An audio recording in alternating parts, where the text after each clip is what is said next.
More videos for me. You are all insatiable. Let's get into it. Hey everyone, it's Untitled Chapter back at it with another Awaken video. And as you saw from the intro, pretty much on every single one of my tier lists / rating videos, people were leaving comments like, "Hey Veiled, when is your complete tier list gonna come out?" Well, here it is.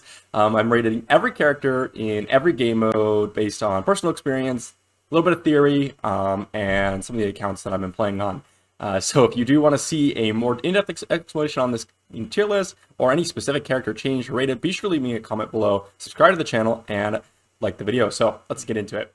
All right, here we are in the tier list, and for those of you who have not seen my previous videos, I will be attaching this sheet to my previous XP Jelly calculator sheet, so it's going to be in the bottom left corner here on another tab. I highly recommend you check out those videos. They're pretty useful tools for those of you that are interested in using them. So a couple disclaimers before we jump into the tier list. The first one is this is a subjective tier list. Tier lists are subjective. Be sure to consume quite a bit of content before you make a decision. Now, my personal experience with these are personal experience in the dungeons and other areas of the game, consuming other videos and content such as from other content creators, and then also a little bit of theory. So this is an educated opinion, but it's by no means the exact thing, and I'm not perfect in rating these, so if you disagree with something, make sure to leave in a comment below, and I will reevaluate it.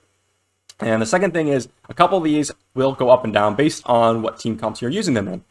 So if you're using triple support, that might be really good for Void Tower, but might be terrible for, I don't know, Lizard Dungeon or whatever. It depends on your team makeup, so just keep that in mind. Now, a couple of the categories, and let's go ahead and go over what my thought process in several of these categories. So first off is the overall rating. Do I think the overall rating is actually a good indicator of whether or not a champion is good? I think sometimes it is, and sometimes it is not. For example, you have someone like Cyrus is rated at 6.65, which is like average or so, but she's best in class for a couple of these characters, or a couple of the areas of the game. For example, Tulpa, she's like probably one of the best damage dealers. I think kind of tied with Aurak up there, does quite a bit of damage. Aurak has that single target burst damage. Cyrus has a lot of continuous damage, especially if you put her in a curse set. And then we have like Guild Boss for Wood, she's really solid in. And then she's also like mediocre for like Void Tower, for Endless Trials. So just keep that in mind. Some of these characters have lower ratings but they're really good in certain areas. But for example, like someone like William is at a 9 because I think he's excellent in so many different game modes, and I think he earned that 9. So I think the overall is somewhat indicative of whether or not a character is good. One other thing with the overall rating is that damage dealers take a really heavy hit because affinity really matters in this game for damage specifically, because you get a 50% increased damage. So just keep that in mind. So campaign, really what I'm looking for in campaign is high damage, AoE, or someone like Zatlux who can reset their cooldowns, Valeria, for example. That way you can clear campaign fast and do a ton of damage, and obviously get your XP cards kind of saved, so that way you're not using a ton of gems spending on XP cards. So that's kind of what I was looking for. Also, some of the supports are rated decently high because you can add one support to your team and kind of carry the rest of your damage dealers. So for example, Brand gives that attack up, defense up, and then shield, so all your damage dealers will for sure be staying alive. And then arena defense, really we're looking at a lot of tankier comps right now. I think there are a couple of the changes will perhaps drop these ratings. We'll have to see over the next couple of weeks. But that's really what I'm looking for. Arena offense, obviously you want it to be quick. You want it to be win 100% of the time, as close as you can get. So tankier comps often do really well. Cyrus, for example, is rated really high because she has the ability immunity. We have Kyle, who I've rated as a 10 because he's really solid at countering wind strikes, etc. And then we have the Guild Boss, which I went over in my previous video, so I'm not going to go ahead and go over that here, but the basic gist is single target damage is really good. Avadon I raised to a 10 because I think he's just excellent in so many different comps. And then we have Void Tower. What I'm looking for Void Tower is CC. CC is really solid, and then a lot of tanky characters. Surprisingly enough, Desmond is actually pretty decent in Void Tower. Not amazing, but I've seen a couple of videos and such on Desmond in the Void Tower. Now this is Mythic Void Tower. I think in Hard Void Tower and in Normal Void Tower especially, he takes quite a bit of drop.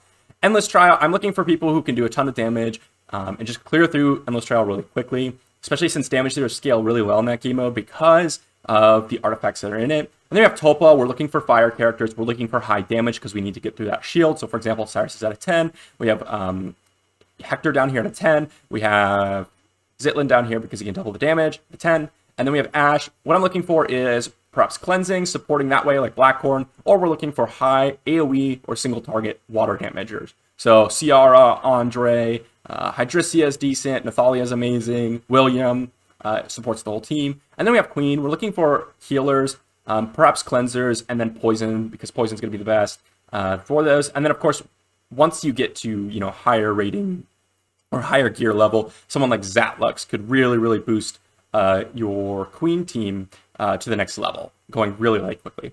And then we have like the ability crystal dungeons, not really super important. The important thing to mention is some of them have specific mechanics, which is why I've rated some characters higher. For example, Flood, if you have unhealable, it helps you speed up the dungeon. If you have Wraith, you have more attacks out of turn, for example, it will, you know, burn that shield and increase their rating. And then we have one of the most important categories, I think, and this kind of plays a part into the overall rating as well, is the potion value. So I did a previous video on this, and I've kind of updated the Ascension upgrade tier list into this potion value category.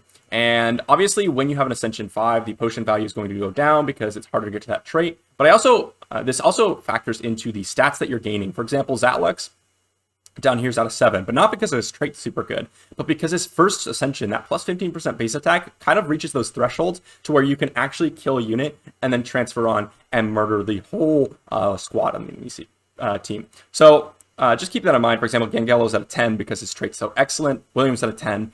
And then, of course, the epics are rated against themselves, and then the potion value of the legendaries are rated against themselves because epic potions are much easier to obtain than legendary ones. So that's my overall rating. I wanted to go on a couple of the characters that I think are rated really highly on the list, and some of them that are perhaps rated really lowly on the overall rating, but I think are excellent characters and best in class in some of the game modes that they feature in. So first off, a couple of the higher ones. William, out of 9. I think he's literally usable in every single game mode. I don't think there's a single game mode where you cannot use him. I think his weakest team or area of the game is Arena, awkwardly enough.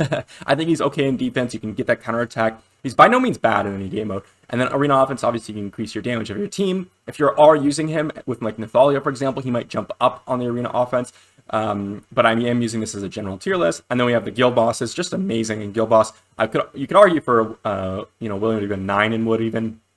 Void Tower, he's decent, especially decent, but he also decreases in viability as you're increasing in difficulty. And then you have Endless Trials, just amazing in Endless Trials, increases damage. What else can you say? Tulpa, you can even use him in off affinities, and it just goes on and on. His trait's one of the best, just an amazing character. And then you have Santis, who's just amazing in so many different areas of the game. For example, like Guild Boss, Void Tower, Ash, Queen. Poisons are viable everywhere. One of the best traits in the game as well, which boosts your rating. And then Connor, for example. These are the 3 highest ratings I have overall, because Connor's usable in so many different areas of the game. Also, the elites do not have a potion value. For example, Connor doesn't have a potion value because you can't use potions on them, so there's no such thing as a potion value. So just keep that in mind as well. Some of the elites are rated pretty low, but for example, like Elson down here has some really good viability in Guild Boss, or Zachary has some really good viability in Campaign. And then a couple of underrated legendaries or epics. Tia, for example, is rated at 6.94. She's in the average category, but she's absolutely amazing Campaign, Arena defense, Arena offense, and in Void Tower and Endless Trials. She's like best in class for those. So she's got a bunch of 10s, but she also has some really terrible ones like Tulpa, Guild Boss Wood, and the Guild Boss in general. And then another one would be Windstrex down here has kind of a lower rating, even though I think a lot of people have read that, including myself, read the patch notes kind of differently than it was supposed to. It's actually, you can still choose to reset someone's cooldown, but the AI picks something that's on cooldown already rather than a random one. So the AI is actually not changed. She's still excellent, but she's still missing some things in, for example, Ash and such, even though she's such an excellent character. And there's a couple on there, but I'm not going to go through all of them. I will have in-depth guides on several of these characters the more people ask for them. For example, I just did William. I just did Tia. If you want to see anything change on this tier list, you want to see in-depth, even more in-depth on this whole tier list, be sure to let me know in the comments. If you're interested in any other videos, be sure to let me know as well. And I will see you for the next video.